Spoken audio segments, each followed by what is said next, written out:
Je, unatamani wateja waweke kile kitu ambacho unakiuza kwenye bajeti zao weekend hii? Fanya haya mambo kuchamani nayokuambia. Kitu cha kwanza, jiposti.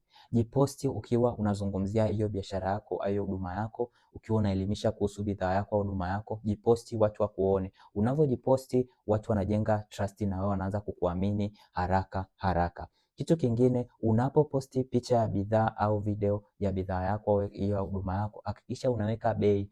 Unavyoweka bei inafanya mteja ajue mapema kabisa anakwenda kutumia kiasi gani weekend hii kwenye kama amepanga kwamba atakwenda kununua nguo, kwa anajua kabisa nguo nitatumia kiasi fulani na nitanunua kwa mtu fulani. Kitu kingine, unaporusha matangazo ya sponsored, hakikisha unarusha tangazo let's say labda siku 6, siku 7. Sio unanirushia tangazo siku moja afu unakuja kunishautia kwamba matangazo hayana matokeo. Matangazo ya matokeo umeniwekea $1 umeweka tangazo siku moja, unategemea nini?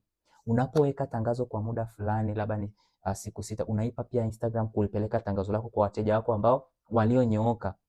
Lakini pia unampa mteja muda wa kuchagua. Mtu anaweza kaona tangazo siku ya kwanza akalisave, siku ya pili labda akacomment, siku ya tatu akafanyaje akakumbuka kuna kulipia. Yes, kwa kama bado hujui kurusha sponsored, nitafute nikufundishe sponsored. Kitabu 15,000, kozi ya online shilingi 60,000. Chukua namba yangu hii hapa, ni cheki WhatsApp. Oh yes.